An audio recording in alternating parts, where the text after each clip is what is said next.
until we reach the top. 2 by 2 we fall. Will we meet our end or meet our destiny? Hold your breath and roll. How do you want to do this? It's Thursday night. Greetings and salutations, my friends.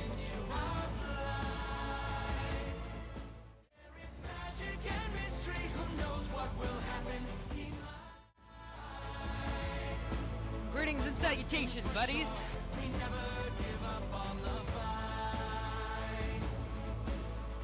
Alright. What is up? So I'm going to do my little spiel, my introduction, before we hand over to the world of Thetis and, Final Fantasy XIV. This is Dungeons and Dragons campaign. This is the first session, and it's going to be an every other weekend kind of session. And we're, gonna have fun, shenanigans, hopefully not die in the first 5 seconds. But there's no healer, so knock on wood, let's pray, let's just, get into it. Let's go meet the players, the cast, and all of that fun stuff. Let's go. Alright. Alright. Yes. What is up, my peoples? Oh god. It's already hell. So, first and foremost, what I want to do is just for the first video, I would like you guys to say your name, your pronouns, and your favorite Dungeons and Dragons class. Alright. And we'll Ticorn first so he doesn't evade it. Yeah. No, I'm evading it now. Hold on, I'm No, putting no. the Z in my name. No. Oh. What? Bro. Hey, bro. It's still T-Core. T-Code goes first. Hello, I am T-Corn and or Tyler. I don't care which one I'm called. My pronouns are he, him, and my favorite D&D class is Paladin. Paladin. Okay. Okay. Yeah. Paladin main with no religious trauma. Yeah. Alright. Next. Hi, I'm Aspen. I use they, he pronouns. And my favorite class flips between being either a druid or a cleric, depending on my mood. Fair. You like a druid or a cleric, but you know what we don't have in this session, Aspen? A healer. I know. We've been having this conversation the whole time. It's fine. Yeah. It's I fine. literally it's fine. All we need to do is just not get hit. If you hit them before they can hit you, you don't die. literally. Yeah. Anyways, it's fine. Alright, Lilith? No flaws in that plan, y'all. Hi, my name is Lilith. My pronouns are she, her, and my favorite D&D class is Bard. Thank you for the follow, by the way, Happy Man and Kaburbi. Nice to meet you, Lilith. Nice to meet you, Cody. Welcome in. Oh yeah, we're strangers. Yeah, and so, for everybody knows who I am. I'm Ninja, I'm Cody, I'm the streamer. He, they, he, interchangeably. My favorite class it's a mix. But it's between a bard, but I have to say my favorite one is an elven archer rogue. I like lockpicks. I like breaking things and, stealing things. Yeah. Luca. Oh shit. Hi. Hi, I'm Luca. I use he, they pronouns. And my favorite D&D classes are really, it boils down to I really like the ranger, and then I also really like a rogue, but I haven't played a rogue. But I have played a ranger. That was my first ever D&D class.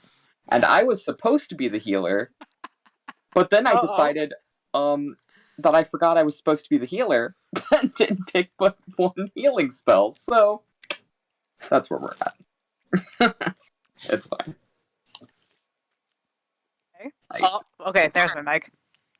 Hi, I'm Rowan. Despite popular belief, I use she, they pronouns. Interchangeably, I don't have a preference, I guess. My favorite class is the rogue, and I'm not sorry about it, but I am sorry that every time I build a fighter, they are dex-based. Yeah, that's all. All Hi, right. Bunny.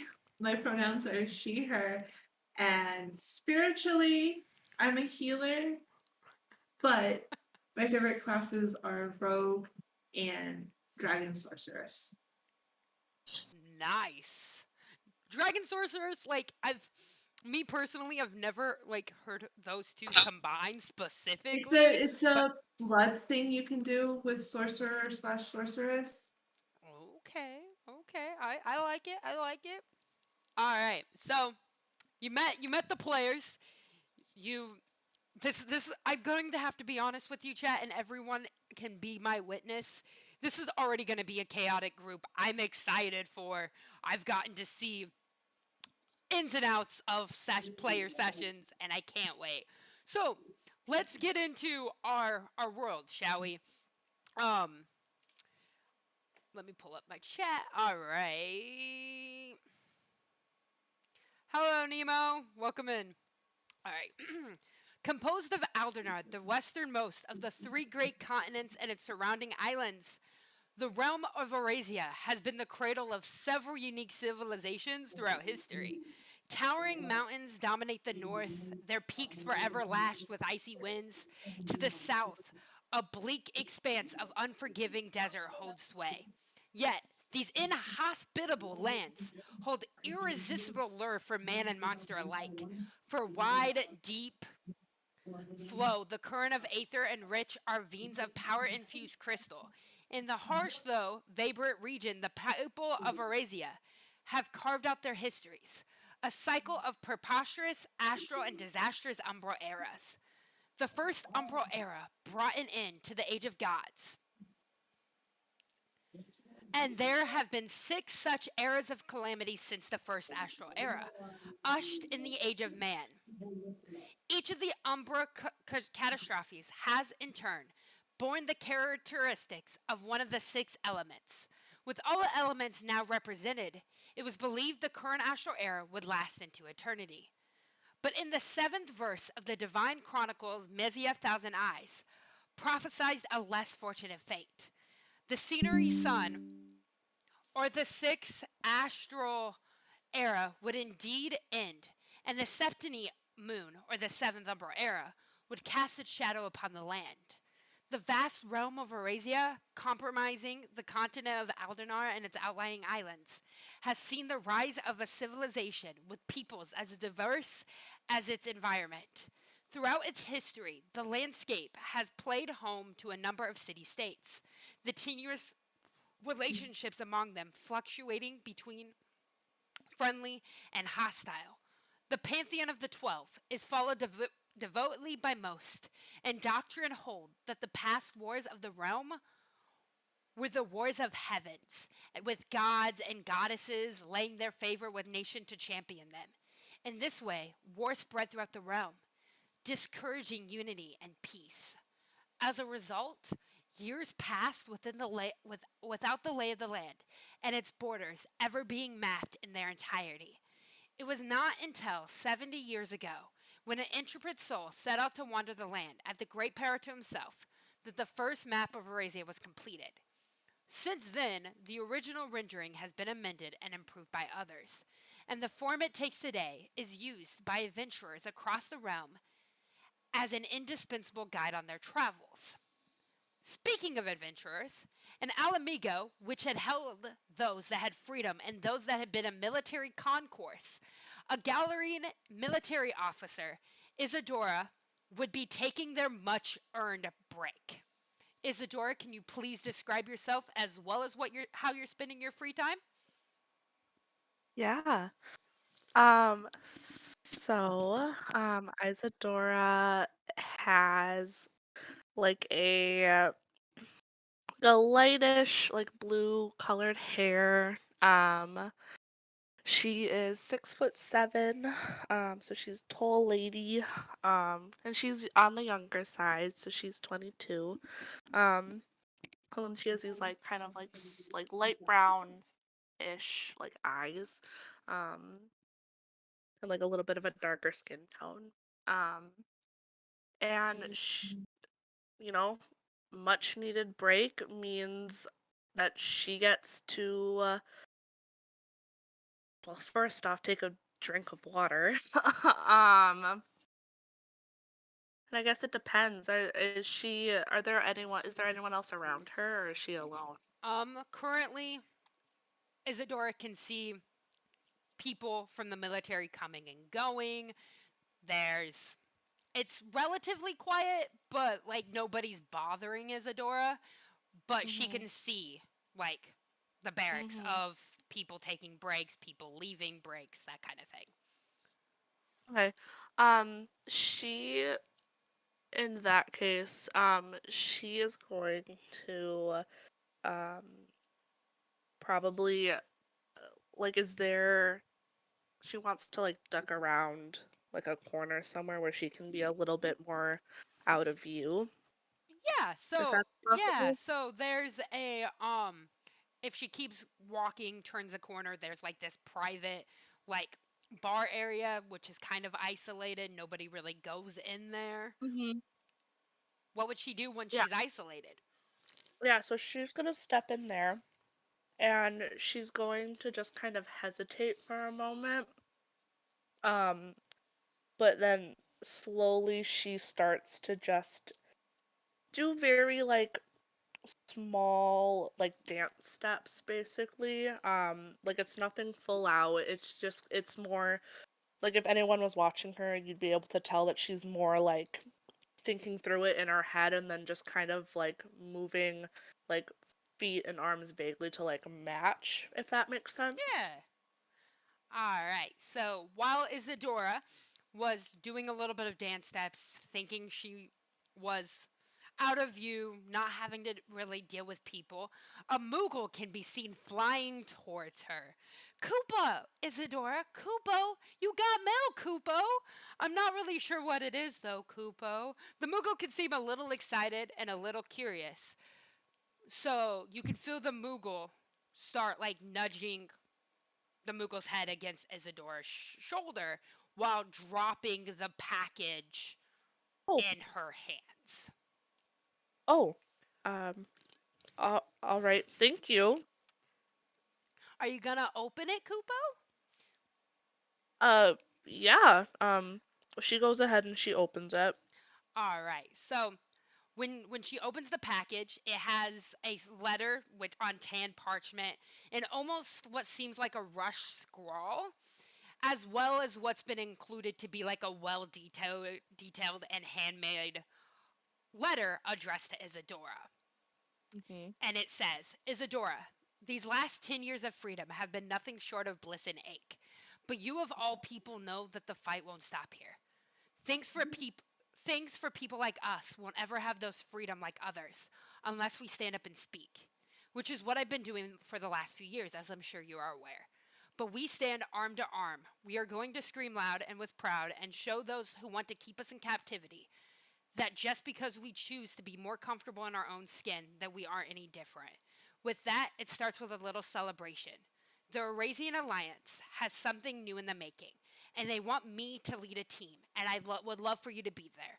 I'm not sure what all will happen, but I know it starts at the Ruby Inn, and it all starts with this party. Please send another letter post haste. This Moogle will be able to bring me this response. I hope to see you soon. Much love. Cassius Gen Asina. The Moogle's eye Oh. sparkles before tilting their head to see how Isabel would respond. Um, as she's reading, she doesn't really have much of an expression. If anything, it's probably a bit confused.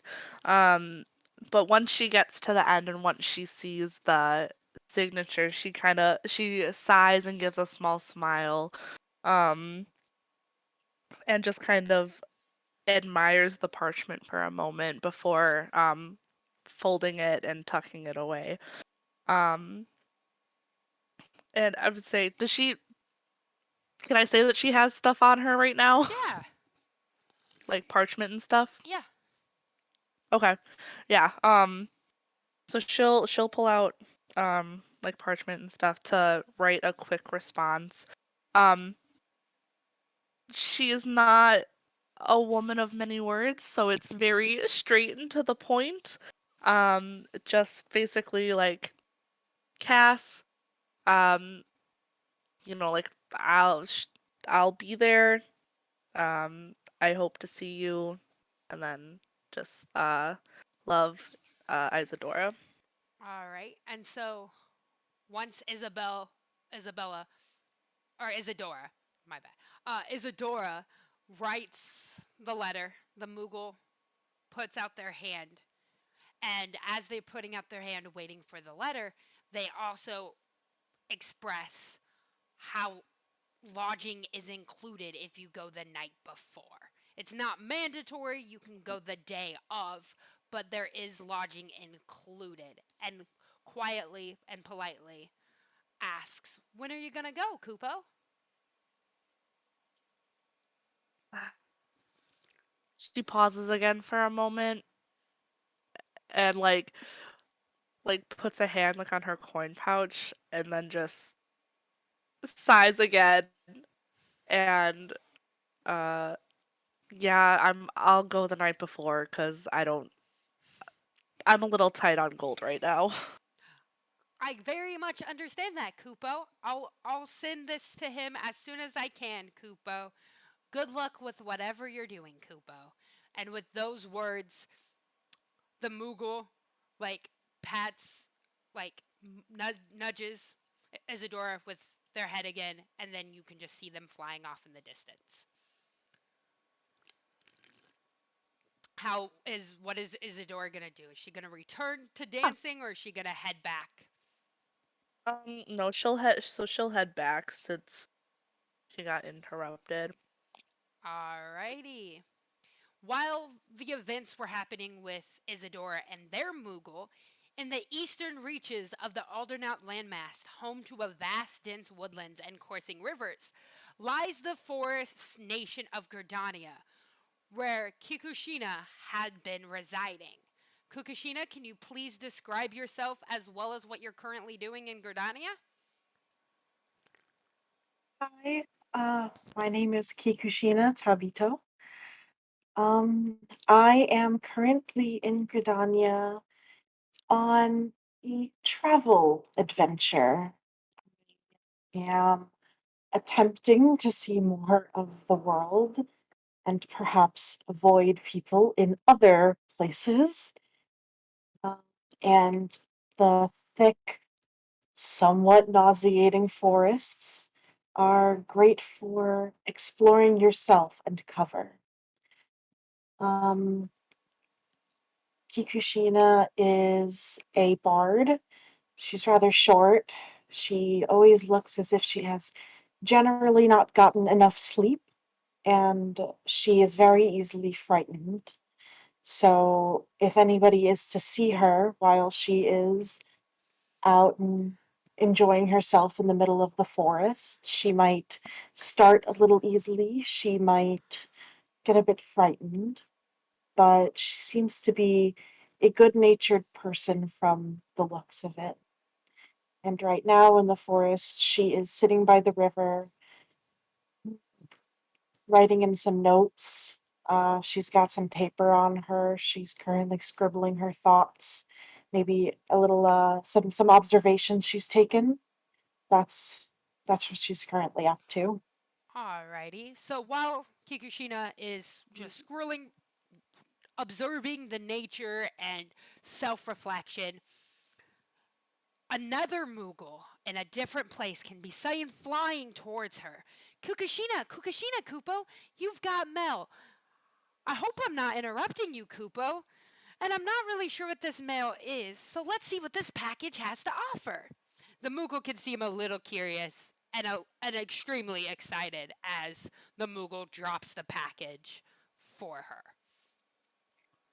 As the Moogle comes flying at her, Kikushina visibly jumps, hands flying in front of her face before she can truly even register what is going on. But she gathers herself pretty quickly, and she recovers. And she spends a moment. She looks at the package, then she looks up at the Moogle, and she looks back at the package. She looks up at the Moogle, and she picks it up, and she goes ahead and she opens it. All right. The letter is on parchment and it has fancy scrawl. And it says, Kukushino Tabito. It's been a long time, has it not? When we heard from Kokobushi that you've been alive, we could scarcely believe our ears. And well, we both finally agreed on something, alas. And that simply thing is that we really need to rectify that, which leads us to this invitation. Let's go on another adventure. But this time, let's save the arguing for another situation and celebrate the fact we've been free for 10 whole years. The Scions have gotten back together. I'm sure you probably heard through the grapevine, but what you probably haven't heard is that we were throwing the biggest celebration of a decade. Something big is coming, and we'd love to see a familiar face. Please respond to this via the Moogle post haste. Alize, hope to see you soon. Alize and Alphanad Liever. Kikushina, at first, when she looks at the paper, her eyes widen. She wonders to herself if this is real, and she pinches herself in the shoulder before deciding that it very much is. She laughs to herself a bit and says, those two twins.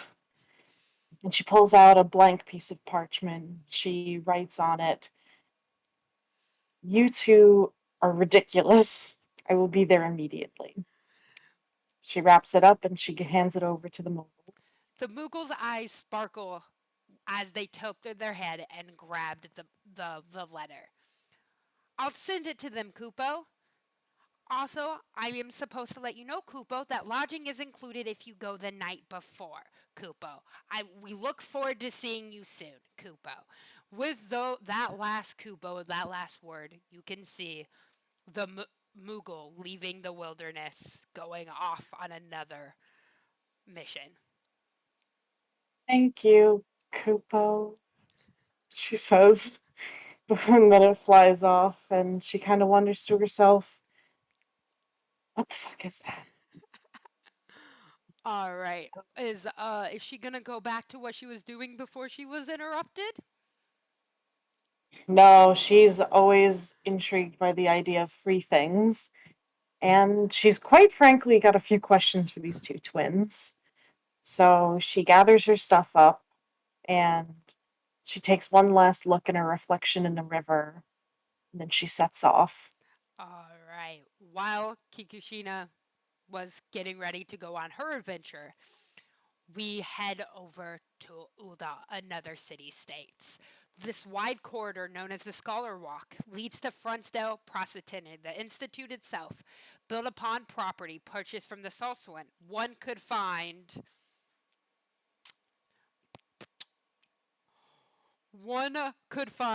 Hugh Rog. Hugh Rog, can you please describe yourself and explain what Ulda has to offer for you? Hello, I am Hurog Doro. I am an aura. I am 6'8", fairly youngish. I'm like 23. I've got red slicked back hair and it goes into a ponytail. Uh, in Olda, I came here as a bit of a refugee, but I have been here for over a decade now. So he's been training to get better at using the sword, and right now he's probably out shopping to bring home food for him and his mother, who he lives with. Okay, so while Hurog is curving in the complex city that is Ulda, Hurog can hear a repeated noise coming from the distance. Kupo, Kupo, Hurog, Kupo, Kupo. He will turn around and wait for it to arrive. All right, so the Moogle flies, dodging citizens, and then when the Moogle finds Hurog, drops the the letter, the parchment, accidentally on Hurog's head. The delivery just was not the delivery they wanted. He is completely unfazed by this. Uh, He's just gonna silently take the letter and start to open it. all right. So once he opens the letter, faint scrawl can be read on the parchment. Hurrah, it's been a bit, and I hope this letter finds you in good health. Tides are turning yet again, and I fear that another war might happen. Ninjas and samurais are needed more than ever. With that being said, time for war can be paused momentarily for celebrations. Scions and allies and various other members who fought together would be there. I sincerely hope to see you there. Your mentor, Yugiri Mistwalker. He will start to take out a piece of paper and start writing his reply. He will write down, "I appreciate the invitation. I will leave post haste," and that is all he writes. All right. Does he hand the parchment back to the Moogle? Yes. All right. So the Moogle takes the parchment this time. The execution is better, and Jest is very quickly being like, "We'll hope to see you there. Free lodging if you come the night before." And with that, he just leaves like a Moogle on the mission. When the Moogle leaves, what does Hurong do? How does he prepare for it? He will probably finish shopping, bring the like food and stuff and whatever he was buying home, let his mom know that he's going to be out, and then he's going to leave post haste. All right. And then, on the other hand, on the southern coast of the island of Vibrand, under the shadow of ancient cliffs, worn by relentless onslaught of the Ronto Sea, lies the marine city-state of Limsa Lomenza, said to be blessed by the goddess of navigation. The city is spread out over countless of tiny islands, each connected by sturdy bridges of iron and wood construction, earning her the name the Navigator's Veil, from traveling bards who have witnessed the city's beauty from afar. That's where a certain pirate, Maya, can be found. Maya, could you please describe your character and what she's currently doing? All right, so she's currently playing a game on one of the near overlooking the waters with a group of kids with these very clearly fake swords. So essentially, she's currently babysitting a group of kids and playing a fake game of sword fighting with them right now. Kind of laughing around and trying to at least half teach them how to hold the sticks correctly, but she's mostly playing with the kids while watching them. What does Maya I need, look like? I know, I'm sorry. I went into that instead of describing. You're good. You're good. I completely skipped over the description and went into what she's doing. So Mia is 26 and she's 5 foot tall. So, yeah, so she's 5 foot, about 100 pounds, give or take. So, and she has pink hair, and then she has one eye. Her right eye is red, and then her left eye is purple. And then she does have some markings on her face. Some of it's paint, and some of it she's born with. But yeah. And then, yeah. No, go ahead. And then at the moment, she currently just has, clearly not her normal adventuring outfit on. It's very clearly something she's put on to play with the kids. So it's kind of a more goofy outfit than normal. Okay. So while Maya is playing with these kids and having a sword fight, this Moogle with what seems to be a pirate hat and an eye patch. Oh, hello. What? Okay. Decides to run fast, zooming towards these group of these kids and Maya, and is just running and is like, excuse me, children, Kupo, I'm looking for Maya. Kupo. She kind of pauses for a moment before kind of just standing up straight and is like, "Oh, that's me. That's me. I'm here." Oh, I'm so sorry, Kupo. You look a lot shorter than I thought you would be, Kupo. I'm gonna ignore that. Anyways, Kupo, you've got mail. Mail? Mail. And as the Moogle says it, um, Maya can see that the parchment, like the ribbon that's wrapped around the parchment, was kind of like loosely put on, like it was taken off and put back together, put back on and wrapped around, like somebody already read the letter. Okay. Kupo, are you going to read it, Kupo? Yeah. Give me just a second. And then she kind of just she takes off all the toy and play stuff and kind of just like sets it to the side to take the letter and open it up. All right. So when she opens up the letter, it's also on tan parchment, and that's a lot of times when you're reading a text, you can't see emotion through it, but with this emotion, you can see the writer when they wrote it was very excited. Okay. Maya, hello, my dearest friend. It's been a while since we have reconnected. Do you remember me? You know, it's always been my greatest accomplish you accepting me as your friendship. And honestly, I'd love to go on another adventure with you. Please come to the Ruby Inn and celebrate with us post haste. See you soon. Gratia. Okay. How does Maya handle when reading that letter? She kind of reads it over like multiple times, like kind of processing this. It's very clear that she's reading it several times before she kind of wraps it back up, and then her face just kind of lights up and she's like, "Okay, all right.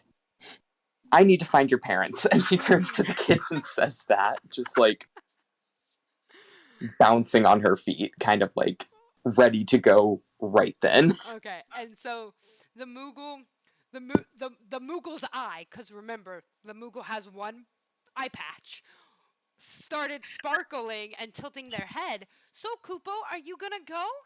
It does look like the lodging is included. If you go the night before, Kupo, do you need parchment, Kupo? No, I have some. I'm gonna take these kids back home, and then I'm leaving, like right now. So I've gotta Kupo, go. Do you want to write the letter, or are you just gonna go, Kupo?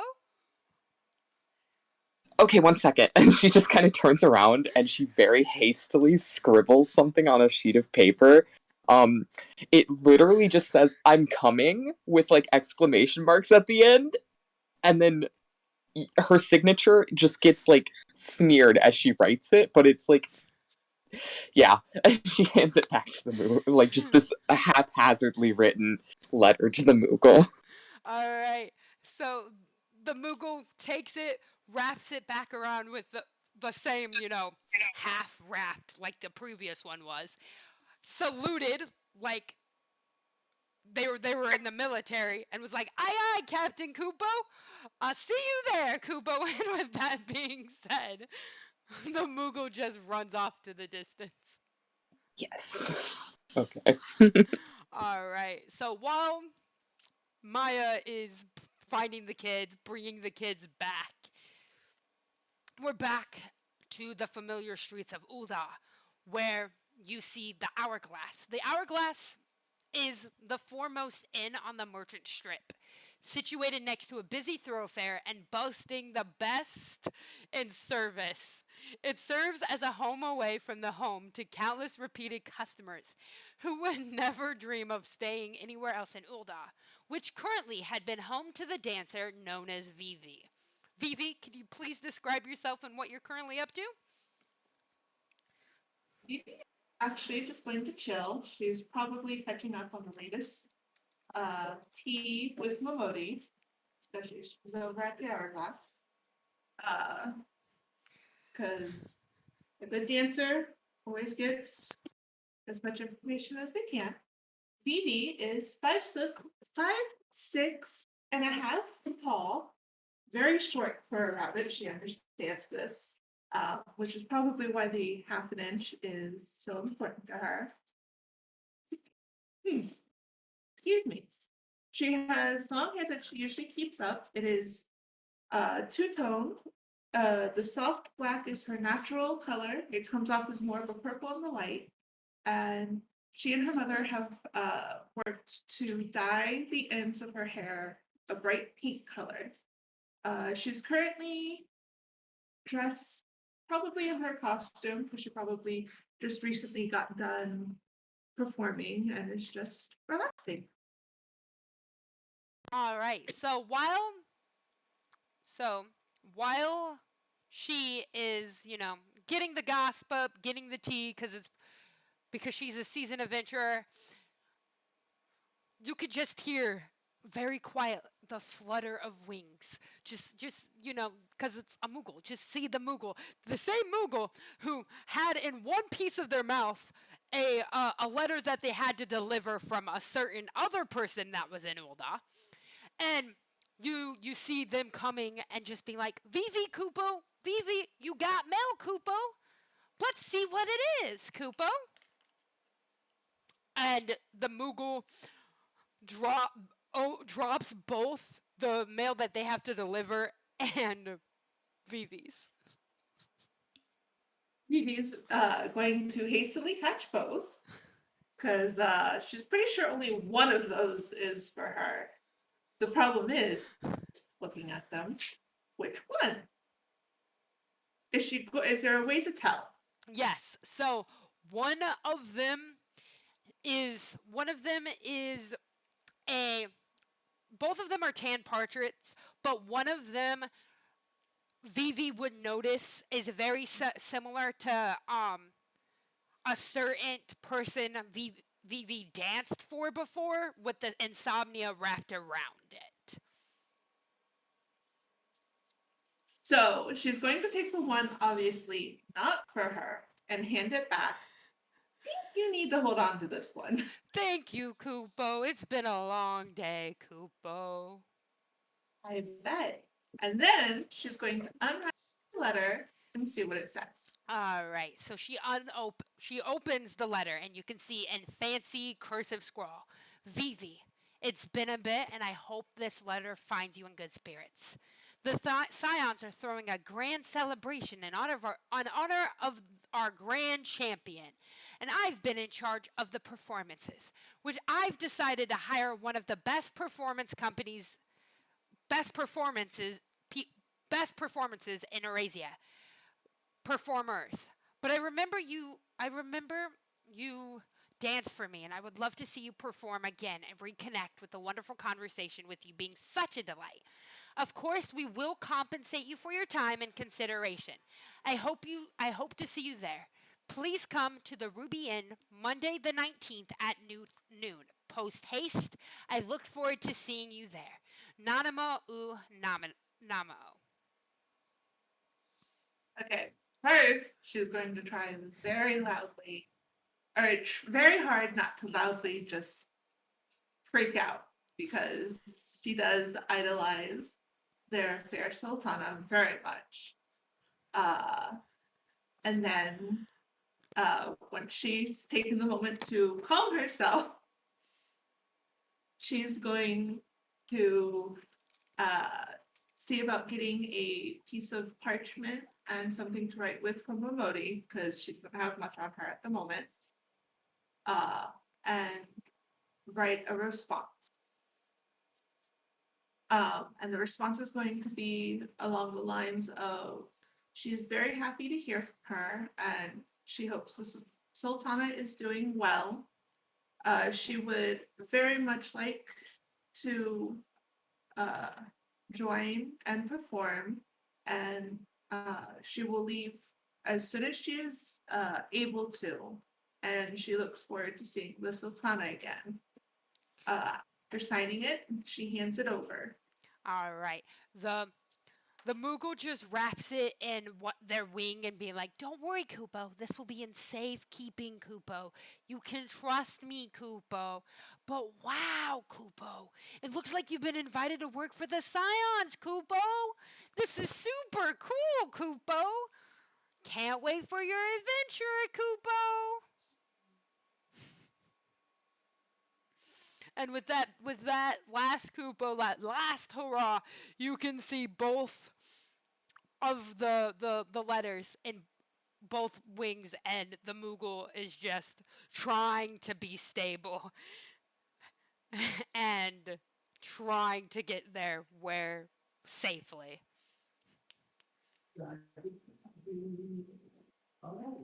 With the vocal done, she's going to obviously kind of uh, uh, freak out a little with Momodi, because I'm sure Momodi is going to be quite excited to hear it as well. Then, after they finish their conversation, she'll go and let her parents know what's up and prepare to leave. All right. While Vivi is heading to prepare for her new job, let's go to a new region entirely. In the central region of Alpha's Spine, the great mountain range that spans Aldernerd from east to west, can be found the forbidden highlands of Korthus and the holy sea of Ishgard, founded by Gunnar D. Dunedain, who confirmed the link between the Carcassians of the Dragon Star and the movement of the Dravanians. The Aetherium Astrologicum is the center for learning for students for the Ishgard School of Astrology, and that would be where Nahashi Thamo had her nose in a book. Nahashi, can you please describe yourself and what kind of book are you reading? Oh, I am Natashi Tamo. I'm currently reading a book about the fates and investigating a particular matter close to me. Um, I'm trying to take notes simultaneously while I'm diving into this book, and I imagine the room has very minimal lighting, only really lit by whatever is provided inside the room. The windows would be shut and drawn so that any outside distractions are limited. Um, and yeah, she'll be kind of curled up with her hood over her head, very, very interested in this book and not wanting anything to break her out of that focus. All right. So why Nahashi, is reading this book, investigating, digging into personal matters. You a chime can be heard as the door. Well, first, a swoosh can be heard as a thud as something hit a window. Does she hear, or she's just stuck in the book? I imagine she hears it, like her ear flicks up almost in reaction to it. And very quietly, she hopes that it was just some mishap, a bird perhaps, that she can just happily ignore. All right. So while Nahashi is just ignoring the book, silence fills the room before a ditzy and klutzy Moogle keeps bumping upon wall and upon wall and upon wall, and people, like, it seems like they just got their flying license, because obviously this Moogle does not know how to fly. And as they're crashing into things, all Nahashi can hear is, "Kubo! Kubo! Nahashi! Where's Nahashi, Kubo?" A very, very heavy sigh that I don't think my mic picked up properly. Nahashi, excuse me, sorry. Nahashi will like place a bookmark in and then sort all her notes safely away before standing up and following the sound of chaos as she finds herself often doing and going to locate this Moogle. All right. While Nahashi is coming to locate the Moogle, when she comes into the room where the Moogle is, Nahashi has come upon chaos, where the Moogle looks at every stranger that's in here and be like, Kupo, are you Nahashi? No, you're not Nahashi. Are you Nahashi, Kupo? No, you're not Nahashi. Are you Nahashi? And does this until they come towards Nahashi herself and is very quietly, Kupo, are you Nahashi? Hence, darling, who's asking? Hi, you're late. You're late. Very late, Kupo, for a very important date, Kupo. I'm late. Yes, I searched the entire city of Ishgard, Kupo. What am I late for, darling? You see, that's the thing. You got a letter from my boss. He's a little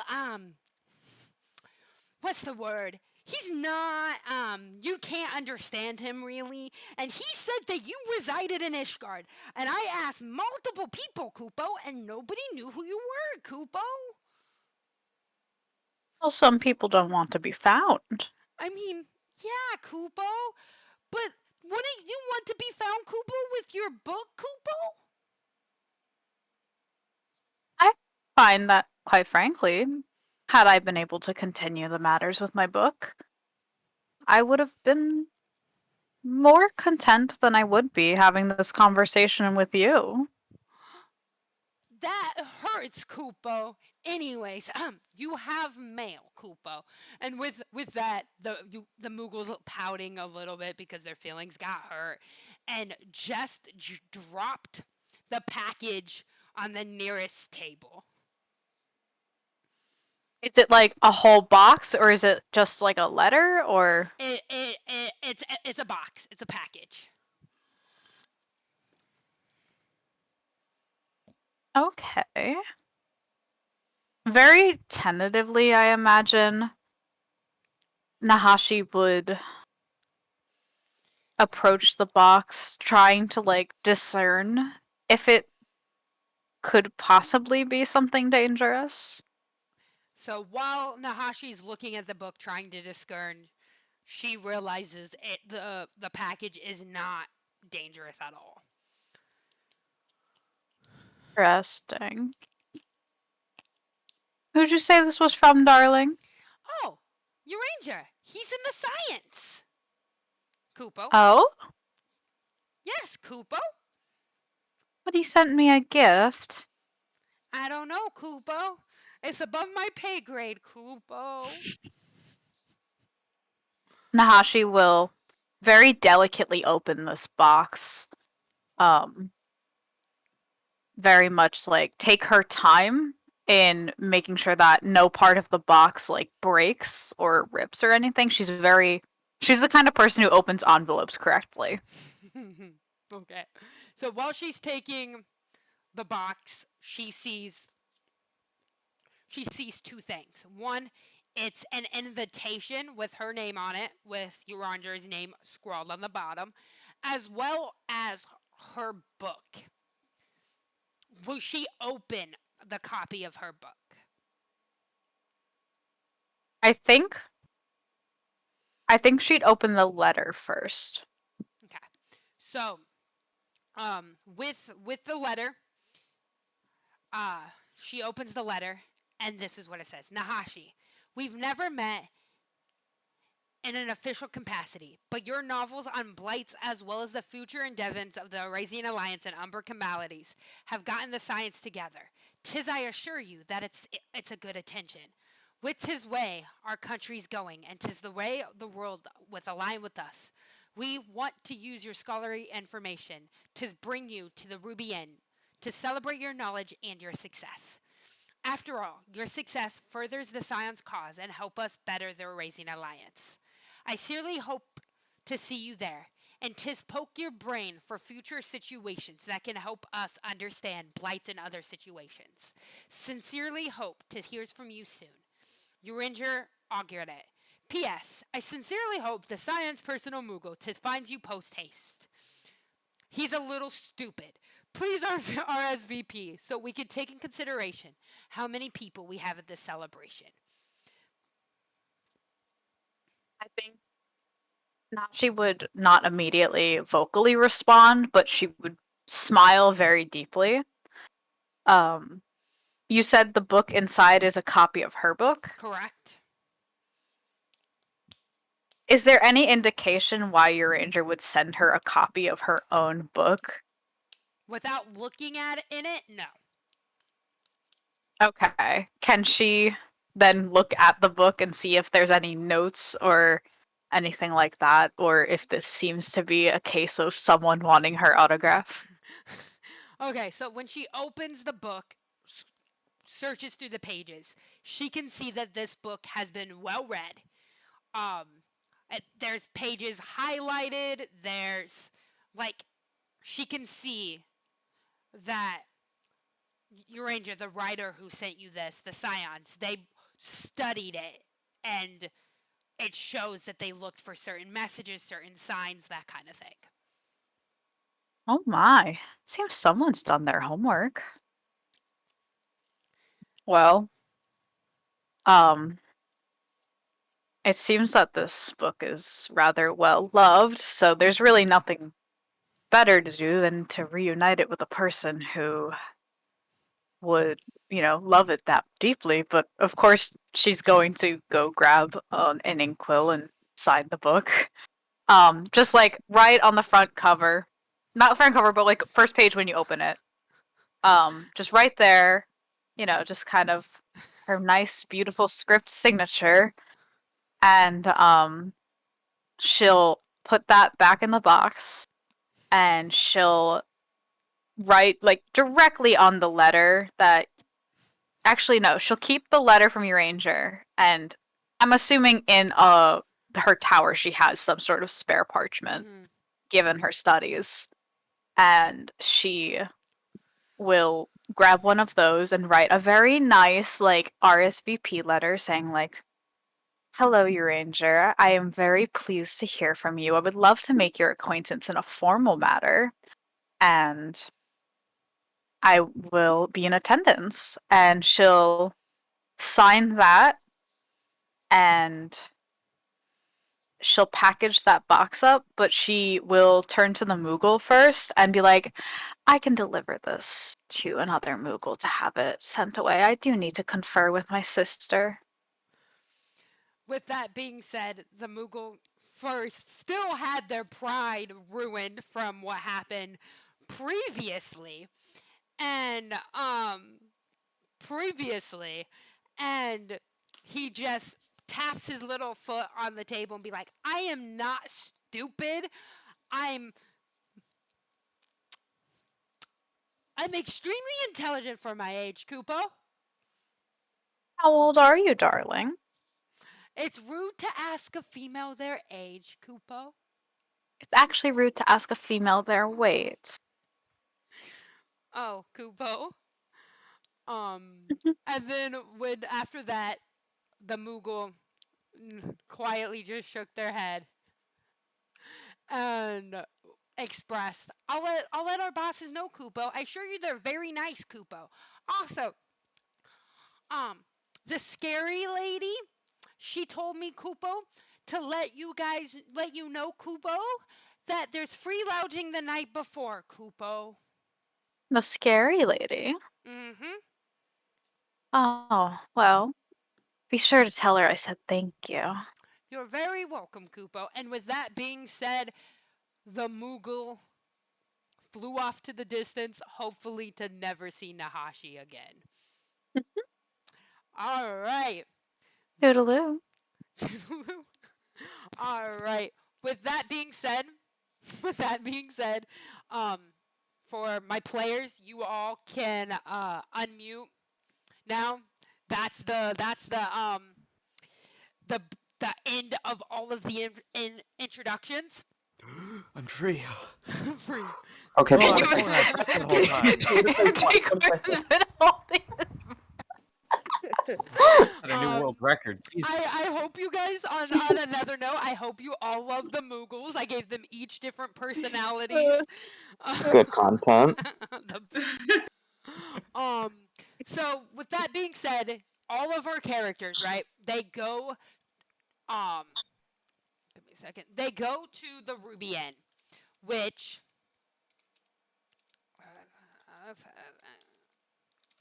The Ruby, all right. It's an inn with sweeping ocean views, famed for healing properties of their hot springs.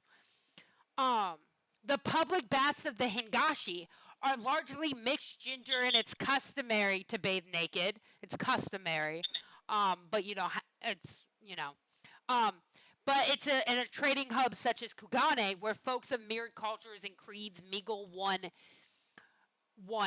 for that's where they're going to be staying. And just so I'm on the same page, everybody with the aspect of Vivi who's working, you all decided to go the night before, correct? Or the day before? Yep. Yep. Yes. Yeah. All right.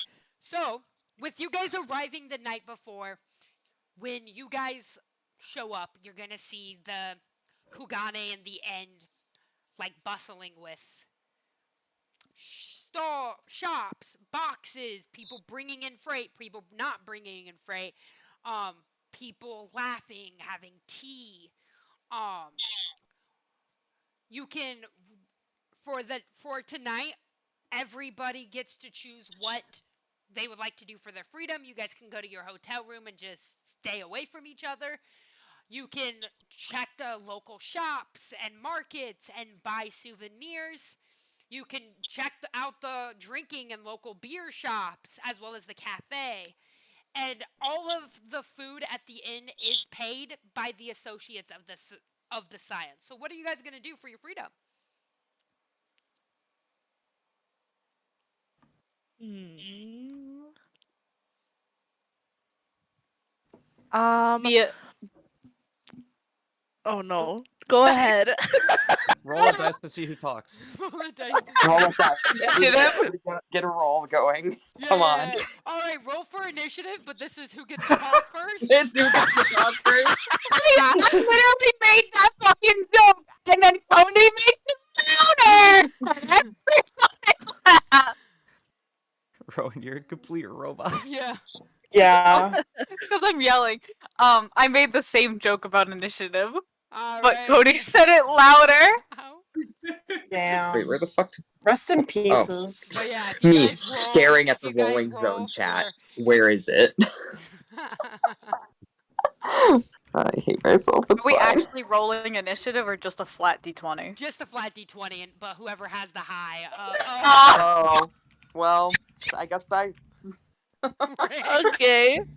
Oh, Wasting your Rip nat teamwork. 20s, I see. Fucking first roll of the campaign's a nat 20. I'm losing that luck. That is never happening again. Nahashi, you walk in to the Ruby Inn, you go to the desk, you ask for your room key, you get situated. What do you do for the rest of the evening? The evening is yours. I feel like, to a degree, Nahashi would have stayed in her room for a little bit, let some time pass, Okay. but once that degree of boredom sets in, the desire to explore a new place will definitely overtake any other rational thought of resting and relaxing before the event. Mhm. And anywhere she's allowed to go, she will be exploring. Okay, so she leaves her room sometime in the evening. She's bored. She goes, walks the market stalls. There's fancy like homemade blankets, homemade jewelry. There's a bunch of different like mounts for sale, minions for sale. Does she buy anything? Does anything get her fancy?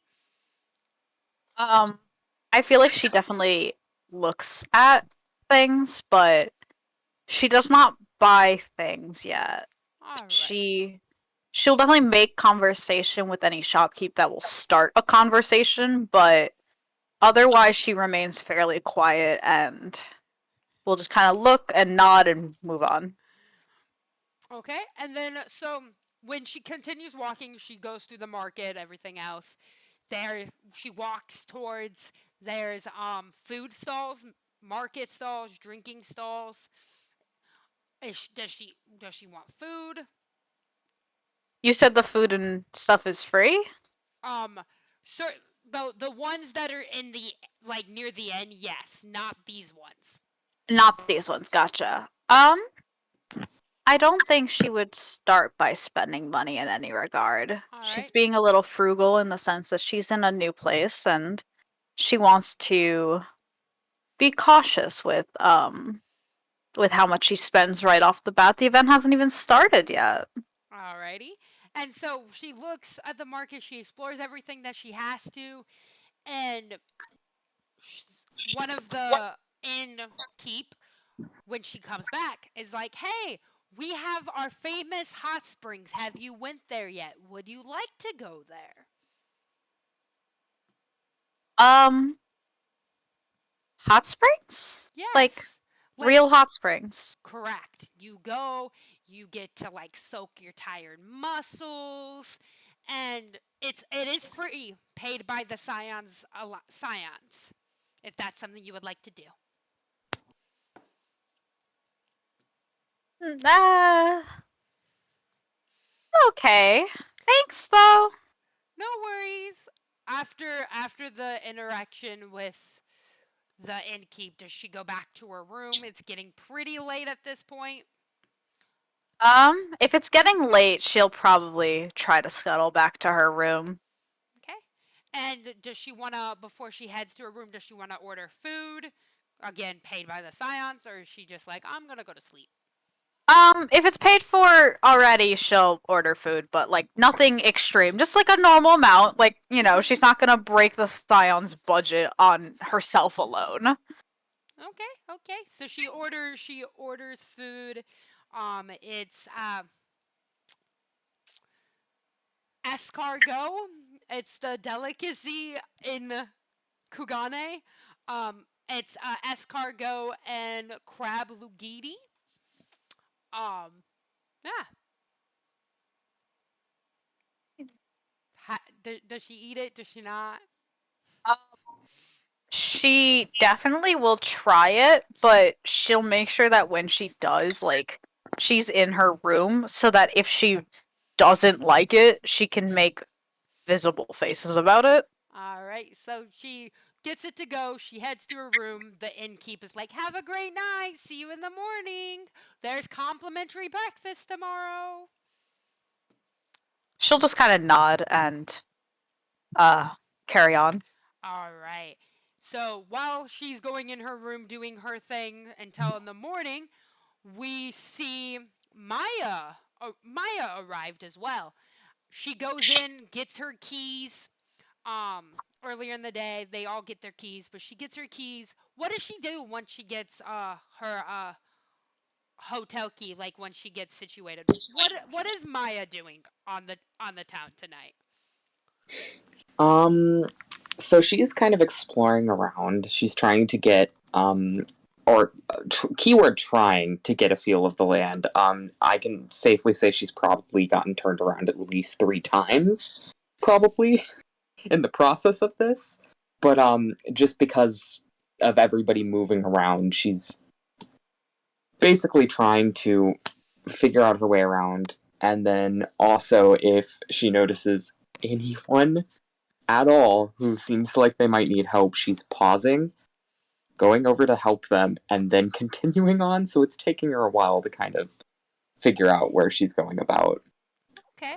And does she check the market? Does she get any food? Does she look at the local drinking stalls? Yeah, she kind of like goes through and like looks through everything, but she's not spending any money, at least not at the moment. she is like I said, she is like looking around. If somebody does look like they need help or something, then yeah, she's helping them. So if somebody like looks really hungry, for instance, she is going to get them food. Okay. But she, at least at the moment, isn't seeming concerned about eating herself. Okay. Um, it's much later in the evening that she chooses to get food. And does she get the escargot and the crab lugini, or does she like get food in the market that has like no, like food that isn't the delicacy of the Kugane? Um, she probably would get like a snack and then try to eat the escargot. I can safely say she probably doesn't like it a lot, but she at least tries to eat as much of it as she can before she's like, I can't, and kind of just awkwardly gives it up and like pushes the plate away from herself. All right. While she does that, the cook comes out and is like, "I see you haven't touched your food. Is everything okay?" Yeah, I just ate a little bit too much earlier. Oh, I completely understand that. If you need anything, don't hesitate to ask. I'm the cook of this inn, and I, I'm, and I'll be cooking your guys' breakfast as well. So if you need any requests, please let the innkeeper know before you go to bed, and I can try to see what I can do for in the morning. All right, thanks. And Uh, she kind of gives like this bright grin. all right. So they while you know they go and send that she does she go to what does she do then? Does she go to the innkeeper? Does she do a request? Um, yeah, she does kind of go and kind of just puts like a if like I prefer eating on the like sweeter side of things. Basically, is what she kind of puts in. All right. Just kind of outing herself for having a sweet tooth there. But All right, so the innkeeper takes it, reads it, nods, and is like, "Hey, so I just want to let you know our infamous hot springs are available if you would like to try it. It is completely free. So if you have any sore muscles, anything like that, I'm happy to help you get into the hot springs if that's something you would like. really, it's free. It is free. It's paid by the associates of the Scions." She gives this like toothy grin, and you can kind of see her start bouncing a little bit on her feet again. And she's like, "I'd love to.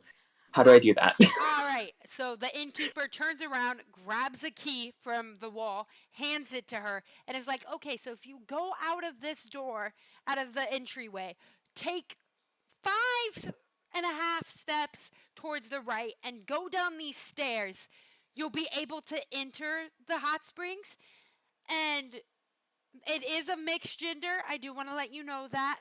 But you'll be able to go in, you'll be able to just soak your muscles, and this key lets you go in. Only the people who are staying at the inn have access to it right now." Okay. And she seems kind of excited. She definitely like at least half listened to that. Um but she kind of like essentially waits until she's handed the key and then she's gone. Pretty much as soon as like the conversation is over, she's gone and heading to the hot spring. All right. So um um while while she's going there, let's take a look at Isadora. So Isadora, you arrive at the Ruby Inn. You're eager to see your friend. The innkeeper gives you your hotel key. What do you and then is like, "Hey, so the event's not till tomorrow. You have plenty of time. What do you what do you do for what do you do for what do you do for the rest of the day?" Yeah. So she's going to first like go check out the room, like put her stuff down, you know, that kind of thing, just relax a little bit. She leaves like she has leather armor and she's leaving that on because you can never be too careful. But once she like sets her stuff down, gets a little bit settled in the room, she's going to go back down, and she actually wants to get a meal and have a drink. Um, she's just gonna stay and like get what's already being provided. All right. So she goes down to the mini bar bar and lounge that had with the cafe and goes in, and the the um the bartender comes up and is like, "How can I help you today? Do you have a specific kind of drink? Or is it sweet? Is it spicy? Like, what's your poison? Something strong. Something strong? All right, yeah, not a problem. I could definitely help you with that. May ask what like sometimes people just like to drink something strong or they have woes. You doing okay? I just gotta ask as a bartender. I'm fine. All Just right. a drink, please. Alright, not a problem. So with with that being said, sorry, chat. I'm reading. I can't.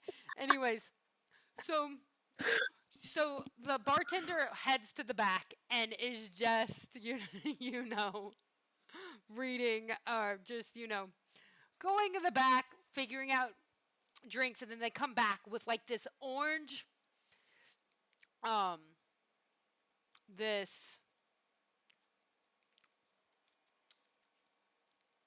bear with me. I'm gonna go here.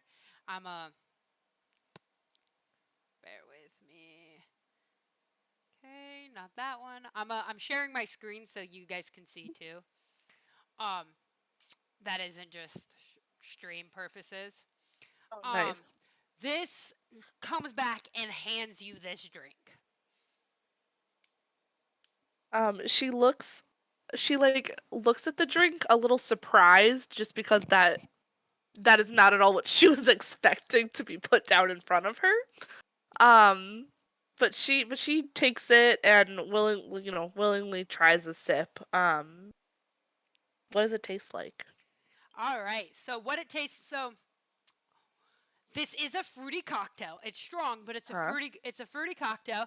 It has it you could taste um white grapefruit juice, lime juice. There's a little bit of cinnamon, falernum, paranum, grenadine, bitters, and you can there's three different types of rum in this as well. Okay. Um, yeah, so she seems a little hesitant as she tries the first sip. Um, but once she tastes it, like her shoulders seem to like relax a little bit more. It's not, you know, the only one that would probably notice like is the bartender if they're watching her closely enough because it's a very minor shift in her demeanor, but it's there if you're paying attention. Um, and she just continues to like sip on it gently. Um, but And after like another okay. sip or two, she sets it down, and looks up back at the bartender. I heard there was a meal being provided or something. Yes, our cook will be with you momentarily. I do want to let you know, just so you're aware, because it looks like you like the drink. This is called our zombie cocktail. Um, I know the name and the look. It's very misguided, but what it has in it is because I like to talk about my drinks. Um, there's three.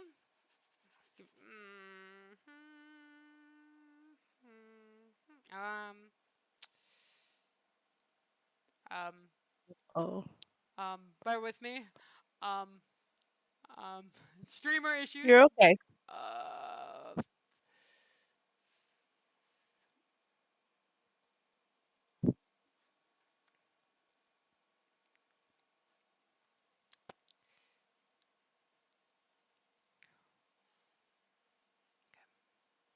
be right back, chat.